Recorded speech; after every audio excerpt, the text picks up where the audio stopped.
पूरी तरीके से जो है वो समझ आए। हम बात कर रहे हैं त्रिपक्षीय संघर्ष के बारे में। त्रिपक्षीय संघर्ष में जैसा कि मैंने आपको बताया था कि जो एक प्रमुख जो व्यापारिक प्रमुख केंद्र है जिसका नाम है कन्नौज, उसके ऊपर यह आक्रमण होता है, यानी कि उसको अपने राज्य में लेने के लिए, उस पर अपना विजिट करने के लिए इसका जो है वो युद्ध होने जो है स्टार्ट होता है।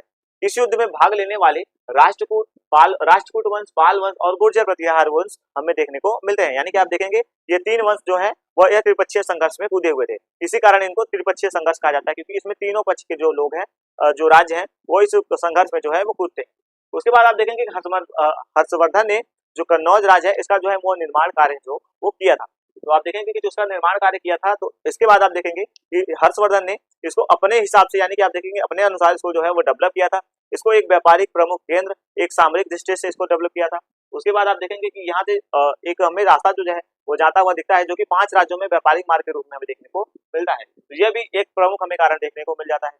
अब हम देख लेते हैं कि दो हमें ऐसे दो विद्वान देखने को मिलते हैं, विद्वान कह सकते हैं, या प्राचीन कुछ लेख हमें देखने को मिले हैं, जिनके अनुसार हम ये कह सकते हैं कि यह जो राज्य था वो काफी ज्यादा डेवलप था। जैसा कि कन्याकुब्ज और कन्नौज जो था, अलबरूनी और उतबी के कथानुसार हम देखेंगे, अलबरूनी और उतबी के अनुसार कन्याकुब्ज और कन्नौज जो राज्य था वो अत्यंत ही विस्तृत था। यानी कि आप देखेंगे अत्यंत ही समृद्ध था, अत्यंत ही विस्तृत था।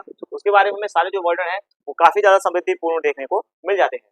अब हम देखेंगे एक मोहम्मद गौरी जो कि हमें आक्रमणकारी के रूप में देखने को मिले हैं, इनका भी एक स्टेटमेंट जो है वो हमें देखने को मिल जाता है कि मथुरा और कन्नौज जैसा राज्य अगर कोई शासक डेवलप करना चाहे तो उसे 200 वर्ष लगेंगे उसे डेवलप करने में, और लगभग 1 लाख रुपए जो है वो सोने के दिनार, जो स्वर्ण दिनार है, वो हमें उसमें लगाएगा, तब जाकर के ये ऐसे जो राज्य हैं वो बन पाएंगे। तो यानी कि आप देखेंगे कि इसकी समृद्धि हमें किस प्रकार से देखने को मिल रही है। तो उसके बाद आप देखेंगे कि जो मैंने एक महत्वपूर्ण तथ्य आपको बताया कि राष्ट्रकूट जो था वो दक्षिण भारत का एकमात्र हमें ऐसा राज्य देखने को मिलता है जिसने उत्तर भारत की राजनीति की स्थिति में जो है वो हस्तक्षेप करने का जो है वो प्रयास किया है। यानी कि आप देखेंगे कि राष्ट्रकूटों ने दक्षिण भारत में होते हुए भी उत्तर भारत की राजनीति को जो है वो क्षति पहुंचाने का जो है वो कार्य जो है वो किया है।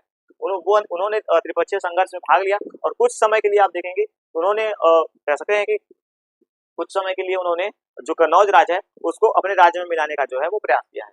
उसके बाद आप देखेंगे कि यशोवर्मन के बाद जैसा कि मैंने आपको बताया कि कन्नौज राज्य पे त्रिपक्षीय संघर्ष प्रारंभ होता है, तो उस समय पर आप देखेंगे कि कन्नौज राज्य पे एक आयुध वंश है जो कि हमें देखने को मिला है कि आयुध वंश जो है वो उनके नियंत्रण में स्थापित था। यानी कि आप देखेंगे कि वो उन्होंने उस पर नियंत्रण कर रखा था, वहां पे एक नया राजवंश जो है वो उदित हो गया था।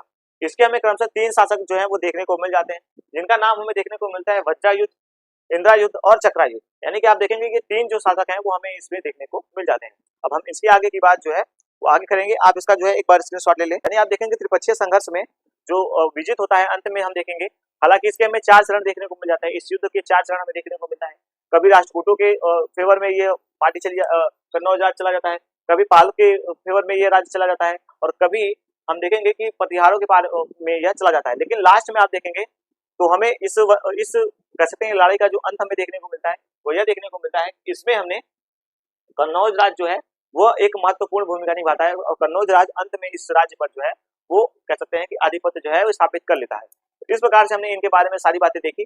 आपको मैं एक बार और बता दूं कि मैंने इन तीनों वंश के बारे में जो पूरी डिटेल है वो मैंने वहां पे पहले से ही अपने प्लेलिस्ट में पहले से ऐड कर रखी है, इसके ऊपर पहले से ही क्लास बना रखे हैं। तो आपने अगर इन लोगों को नहीं देखा है तो जाके प्लीज एक बार देख लीजिएगा, ताकि आपको इस क्लास का जो है वो मर्म जो है वो समझ आए, यानी कि आपको इसके बारे में जो जानकारी है वो ठीक तरीके से प्राप्त हो सके, और आप इन सभी को बारे में एक बार फिर से जाके देख लें। तो आपको ये त्रिपक्षीय जो संघर्ष है वो हमें प्रारंभ देखने को मिल जाता है। हालांकि इसमें 4 चरण हमें देखने को मिल जाते हैं, लेकिन मैंने समय की बचत के लिए एक जो महत्वपूर्ण तथ्य थे उनको आपके सामने लेकर प्रस्तुत हुआ, ताकि आपको ज्यादा जो है वो बड़ा क्लास जो है वो ना लगे। त्रिपक्षीय संघर्ष आपका एक महत्वपूर्ण जो टॉपिक के रूप में जो है वो कन्वर्ट हो सके। तो आपको ये जानकारी कैसी लगी, आपको ये क्लास कैसा लगा, तो कमेंट सेक्शन में जरूर बताइएगा। आज की क्लास हमारी यहीं तक रहेगी। चलते हैं, जय हिंद।